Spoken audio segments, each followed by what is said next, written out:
추진하는 과정에서 가장 어려운 점이 뭐였냐. 기관 투자가 몇 분 된 거를 빼놓고는 저는 그렇게 크게 한 일이 없습니다.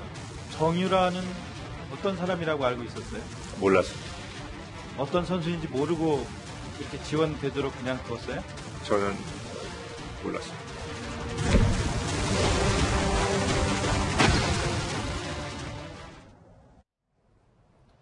자, 이재용 삼성전자 부회장이 50번째 재판에서 처음으로 입을 열었습니다. 구속된 지 6개월, 재판이 시작된 지는 4개월째가 넘어가고 있습니다. 일단은 처음으로 자신의 혐의에 대해서 입장을 밝혔던 부분, 이 부분이 되게 관심이었는데 혐의는 다 부인했어요. 그렇죠. 모른다, 아니다, 전혀 알지 못했다. 이거는 어떤 지금 입장이고 전략인 겁니까? 아니, 그러니까 이재용 비단 이 사건뿐만 아니라 이재용 부회장 다 부인하는 거잖아요. 네. 혐의 자체를. 네. 본인의 혐의 자체를 부인하고 있기 때문에 전부 다 이제 모르다 아니다로 나가는 거죠. 그래서 네. 맞습니다. 제가 뇌물 줬습니다. 그러면 자백이게요. 그러니까 그게 아니라 부인하는 건데. 그러니까 사실 어저께 이제 이재용 부회장의 그 진술 같은 경우에 이재용 부회장이 처음으로 입을 열었기 때문에 우리가 관심을 가지지만 재판부 입장에서 보면 그렇게 의미 있는 얘기들은 아니에요. 아, 그래요? 왜냐하면 자백하라는 건 어차피 아니지 않습니까? 그렇죠. 피고인이 나와서 다 아니라고 하는데 비단 이 사건뿐만 아니라 모든 사건에서 피고인이 아니라고 하는 거를 재판장이 그래 아니지 아니라고 하니까 무죄야 이렇게 하는 재판장이 어디 있겠어요. 그러니까 네. 실제적으로 이재용 부회장 유무죄는 네. 어제 이제 이재용 부회장이 했던 어떤 그 진술보다는 네. 기존에 나왔던 어떤 증거들과 그리고 검찰과 변호인들의 주장을 합해서 판단하는 거기 때문에 어제 이제 이재용 부회장의 어떤 그런 부인하는 진술들은 재판의 결과에 저는 크게 영향을 미치지 못한다고 봐요. 사실 정유라의 이 승마 지원 부분이 가장 핵심 아닙니까? 근데 그 부분에 대해서도 최순실과 정유라가 누군지도 몰랐다 이렇게까지 얘기를.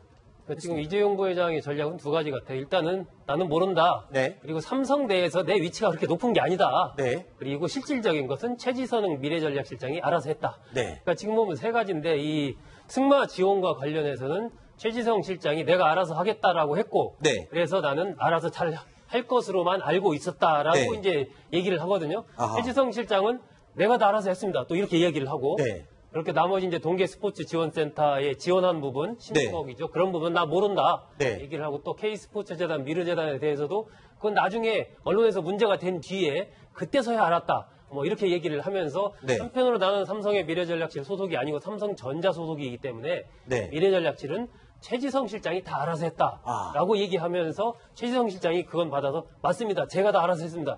이렇게 전략으로 가니까 그럼 지금 이게 부회장님 구하기 위한 어떤 충성스러운 부하가 뒤집어쓰기 뭐 이런 식으로 보이는데 제가 너무 단순화시켰나요? 구두로는 그렇게 지금 가는 거죠. 최지성 실장이 내가 다 알아서 했습니다라고 하는 네. 거고 이재용 부회장은 나는 몰랐다라고 가는 거고 그 부분에 대해서 박근혜 전 대통령 마찬가지로 나도 그런 말 한 적이 없다. 아하. 이런 구도가 지금 형성되기 때문에 특검으로서는 이것을 깨기 위해서는 뭔가 이재용 부회장의 말을 뒤집을 수 있는 것들을 내놔야 되는 그러한 지금 상황입니다. 이런 거예요. 그러니까 진실 아니면 거짓말이잖아요. 모든 네, 일은. 이것도 네. 어제 이재용 부회장이나 최재형 실장 얘기도 전부 다 진실 아니면 거짓말 둘 중에 아니겠습니까? 네. 진실이라고 하면 그냥 뭐 그대로 판단하면 되는 거고.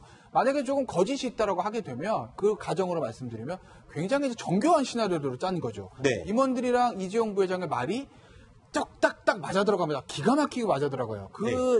다른 피고인들과 이재용 부회장 말을 쫙 늘어놓고 보면 시나리오가 쫙 완성이 되거든요. 네. 그러니까 이제 거짓이라고 하면 제가 완벽한 시나리오라고 이제 말씀을 드리는 거고, 이재용 부회장의 전략은 이런 거예요. 삼성이 뇌물의 무죄를 받기 위해서 여러 가지 단관이 있습니다. 그 문을 다 특검이 뚫어나가야 되거든요. 근데 이재용 부회장 첫 번째 문부터 강하게 디펜스를 하겠다는 겁니다. 네. 아예 한치의 침입도 용납하지 용납하지 않겠다는 않겠다. 거죠. 정유라 몰라. 끝. 여기서 끝나는 거 아니겠습니까? 네. 모른다도 뇌물 어떻게 성립해요? 심지어- 아예 못 들어가는 거죠. 예, 최지성 실장은 이런 말까지 했네요. 말씀 중에 정말 죄송한데. 아니, 계속 하세요? 예, 당시 최순실이 장난질 치는 것 같았는데 네. 확인할 수가 없었다. 그래서 위험비어 같은 걸 옮겼다가 잘못될 수 있다는 생각에 보고를 하지 않았다. 그러니까 보고조차도 아예 안 했으니 이재용 부회장이 알 리가 없다. 아예 선을 닫아버리는 거죠. 이런 거예요. 그러니까 내 얘기는 시나리오는 뭐냐면 이재용 부회장이 딱 대통령 만날 2015년 7월 25일에 들어갔습니다. 대통령 막 레이저를 쏴요. 막 네. 옆에 왜 지원 안 하고 난리가 난 거죠. 네. 와 어떡하지 하고 옵니다. 네. 회사로 가서 의원들한테 야 이거 가니까 대통령 승마협회 얘기하는데 이게 뭐냐? 네. 알아서 좀 해봐. 이러고 본인은 빠집니다. 그때 이재용 부회장은 네. 나는 이제 조치를 다 취했다고 네. 생각을 했다는 내가 거죠. 신경 쓰는 대로 완전히 휴대폰도 있고 반도체도 있고 언제 내가 승마협회 신경 써? 야 알아서 해봐. 그러고 빠집니다. 그러니까 미래전략실에서 어떡하지 하다가 승마협회를 담당하고 있던 박상진 사장이 딱 독일로 갑니다. 네. 그 7월 29일에 거기서 박원호 전무를 만나요. 네. 박원호 전무가 야 최순실이 실세인데 니들 잘해야 돼 이렇게 얘기를 하는 거예요. 그래서 그때부터 야 큰일 났네. 이 말 안 들으면 우리 회사가 불리해지겠는데 그리고 이제 지원을 하기 시작했다는 거죠. 그 와중에 최지선 실장을 비롯한 미래적신 임원들이 이거 그냥 우리 선에서 해결하지 뭘 이걸 부회장한테 보고를 해. 이렇게 얘기를 했다라는 게 네. 삼성의 그 관련 임원들과 이재용 부회장의 진술을 쫙 맞춰놓고 보면 큰 줄기는 이렇게 얘기를 하는 거예요. 근데 이게 상식적으로 봤을 때 예를 들어서 네네. 이제 최지성 실장이 이렇게 얘기를 하거든요. 네. 그룹 내 최종적인 의사결정은 내가 했다. 그러니까 최지성 실장 본인이 자기가 다 했다는 그러니까 거잖아요. 본인이 이렇게 예를 들면 근데 일반 국민의 상식으로 봤을 때 지금 삼성의 돈이 수십억이 왔다 갔다 하고 막 수백억이 네, 왔다 갔다 하는 부분을 최지성 실장이 마음대로 했을 거다라고 생각하는 국민이 몇이나 되겠습니까? 당연히 이재용 부회장이 다 알고 있을 것이다라고 생각하는 게 상식인데 네. 문제는 이 상식과 이 지금 현재 법적인 싸움에서의 증거 부분에서는 그렇죠. 다르기 때문에 네. 저러한 삼성의 논리를 과연 특검이 깰 수 있는 어떤 증거를 결정적인 증거를 들밀 수 있느냐. 네. 이 부분이 지금 굉장히 중요한 시점이 됐다는 거죠. 자, 그러면 이 부분도 굉장히 쟁점이 있고 관심이었어요. 그러니까 박근혜 전 대통령과 이재용 부회장이 독대를 했던 그 자리에서 과연 이 경영권 승계를 보장받고 뭔가 대가를 줬느냐 마느냐 이 부분인데 이재용 부회장은 그런 말을 했어요. 거기서는 무슨 부탁을 하고 말고 할 그런 분위기 자체가 아니었다. 이런 얘기를 했습니다. 그러니까 그날이 7월 25일이 삼성과 특검이 모두 중요한 날이에요. 그날에 네. 이제 어떤 청탁이 있었는지를 특검이 있다고 주장하는 건데 이재용 네. 부회 있는지 없는지 아무도 모르잖아요. 두 사람만 얘기했으니까 네. 박근혜 전 대통령 이재용 부회장하고 그러니까 네. 이재용 부회장은 그때 상황을 굉장히 자세히 얘기를 하는 거죠. 네. 이런 얘기를 합니다. 회장님께 회장님한테. 자주 야단받고 독한 훈련을 받은 것 외에는 다른 사람에게 야단을 맞은 적이 없다. 그 누가 야단을 쳤겠습니까? 네. 박근혜 전 대통령이 야단을 쳤다는 거예요. 근데 본인이 정말 40평생 아버지 위에 처음으로 야단을 맞았다는 겁니다. 아하. 그러면서 그 레이저가 그렇게 무서운 줄 그날 알았다는 거 아니겠어요. 그렇게 얘기를 하는 거잖아요. 거기다가 이제 이재용 부회장 무슨 얘기를 하냐면 어떤 특정 언론사에 대한 어떤 압박 얘기도 했다라는 얘기를 하지 않습니까? 네.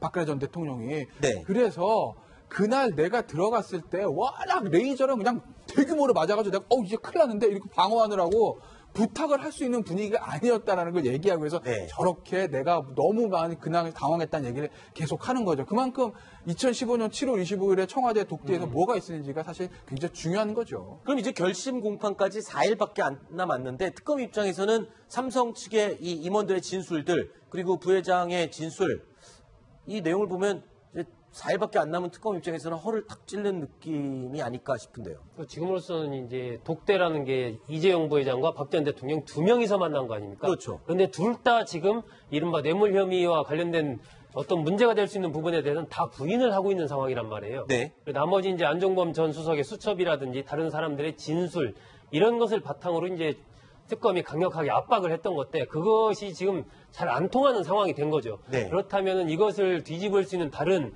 증거, 예를 들면 지난번에 청와대에서 새로 발견됐다는 문서나 네. 이런 부분에서 결정적인 어떤 게 있지 않는 한 굉장히 특검으로서는 지금 답답한 상황이 된 것이죠. 그렇군요. 자, 일단은 뇌물 공여죄 혐의 이런 부분에서 벗어날 수 있을지 여부도 쟁점으로 지켜보겠습니다.